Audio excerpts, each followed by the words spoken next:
मित्रों नमस्कार। काम की बात में आज फिर एक काम की बात कि लोग जो हैं +2 करने के पश्चात अपने करियर के विषय में सोचने लगते हैं और सोचना भी चाहिए। क्यों कि हम पढ़ाई कर रहे हैं, कुछ भी कर रहे हैं, लेकिन आगे जाके हमें कोई ना कोई उद्देश्य तो करना ही होगा, कोई ना कोई तो हमें एम बनाना ही होगा, किसी न किसी लक्ष्य को तो हमें प्राप्त करना ही है। और इस लक्ष्य को प्राप्त करने के लिए ज़रूरी है कि आप जैसे कॉलेज की पहली सीढ़ी पर पैर रखें, उससे पहले अपनी एक योजना बना लें, अपना एक एम बना लें कि मुझे भविष्य में क्या करना है। तो जो लोग राजस्थान की प्रशासनिक सेवा में जाना चाहते हैं, उनके लिए ये उचित होगा कि जैसे ही वे कॉलेज की पहली सीढ़ी पर पैर रखते हैं तो उन्हें अपना जो है आरएएस के लिए तैयारी शुरू कर देनी चाहिए। आरएएस की तैयारी जो है वो एक इस प्रकार की है कि इसमें जो आपने मिडिल क्लास में पढ़ा है उसके विषय में भी पूछा जा सकता है, और जो आपने सेकेंडरी, हायर सेकेंडरी +2 में पढ़ा है उसके लिए भी पूछा जा सकता है।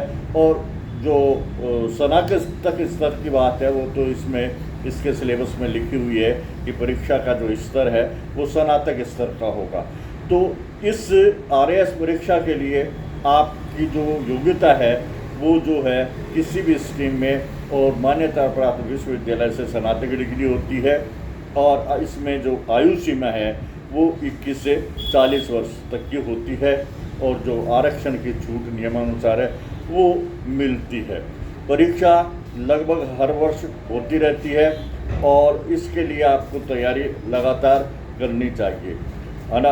और प्री जो है उसमें आपका जो है वो 3 घंटे की होती है और 200 अंक का होता है, और इसके अंदर जो है प्रश्न जो है वो 150 आते हैं, और प्रत्येक प्रश्न में 1/3 नेगेटिव मार्किंग भी होती है। गलत जो प्रश्न है उसकी जो मार्किंग है वो है।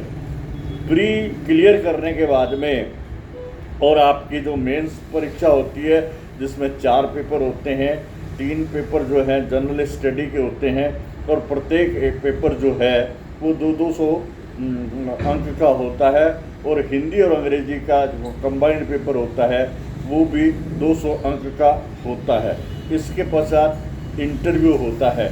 इंटरव्यू के पश्चात यदि आप मेरिट में आते हैं तो आप यदि टॉप मेरिट में आपने ऑप्शन में 1 नंबर में आरएएस भरा है तो आरएएस में आपका चयन होगा, और उसके बाद में जो आपके ऑप्शन और मेरिट के हिसाब से आरपीएस, अकाउंट सर्विस, औद्योगिक सेवा है, और आपका कॉमर्शियल टैक्सेशन सेवा, आपका जिला रसद अधिकारी, है ना, और आपका इसके अलावा जो अन्य और भी कई सेवा हैं, जनसंपर्क तो इसमें नहीं है, कुछ और सेवाएं भी हैं।